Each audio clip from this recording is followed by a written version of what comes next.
د دې خپل کلي تره بابا کلي سپین روبي عزتمندو مشرانو ځوانانو زلمو ټولو په جمع السلام علیکم. لاول خو د اکبر علي بی دي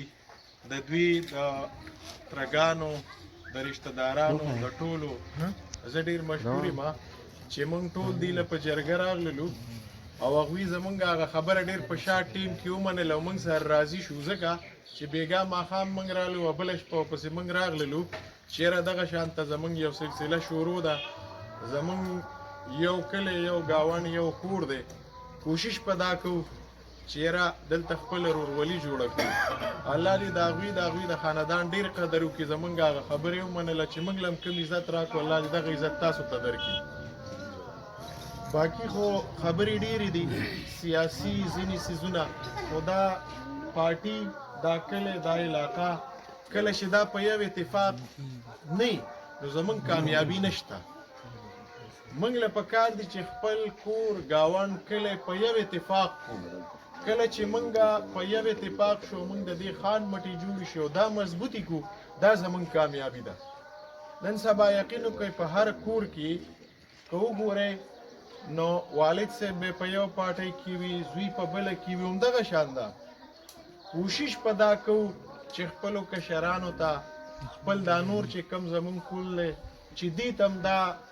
ذهن ته ور واچو چې کم از کم زو به هم په دغه یوه پارټۍ کې به ځو او دا خدمت مخکې هم دې کړی او انشاءالله اوس په هم زموږ دا خانان کې او دغه یوه قومي وطن پارټي ده چې د دې خلکو خدمت یې دلته کړی. بل څوک دلته کې یقین وکړئ که تاسو هر خوا ځئ خدای عزت هم نشته. ډېر خلک لاړل هلته یې وکتل هغه ځایونو ته، هلته کې ټیم هم تیر کو، خو زه تاسو ته لنډ ویم چې زموږ نه نږدې څوک دي دلته. موږ خو که په سر هم درد دي که تاڼه راشي که تحصیل راشي نو دومره فاصله کې دی چې 10 قدمه فاصله کې دی،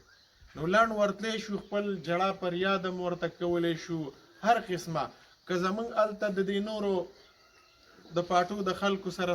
لاول ملاقات کې نمبرې بلې کې اورګه خان شته او نشته ټیم پکې لګي او لاول میلاو هم نشي، موږ غریب خلک چې لاړ شو بیا را سره میلاویږي هم نه. دا یوه پارټي ده انشاءالله ستاسو به خدمت کوي، ستاسو دپاره عمدي چې دا کوم جدوجهد سټارټ کړی دی دا زموږ دپاره دی. که خیر یو کیږو به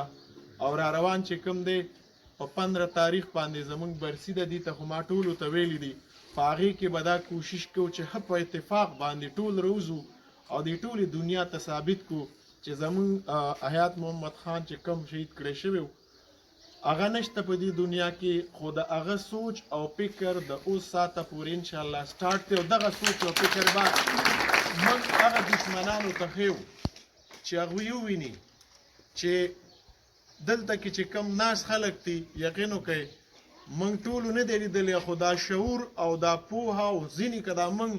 که زه وګورم ګیر چاپېره ډېر غټ غټ کلي دي خو څوک یې پېژني نه. که موږ د شیرپو نوم والو موږ هر ځای سړی پېژني چې دا د شیرپو دي، دا یو برکات زموږ د دې مشر او د کشر خانانو دی، دا بل چا کې نشته. انشاءالله یو کېږو به ستاسو د دې ټول کلي د دې ناستو عزتمندو مشرانو ډېر زیات مشکور یم چې ټایم هم خپل راکړو، زموږ خبره مو منله. ډېره ډېره مننه. وسلام.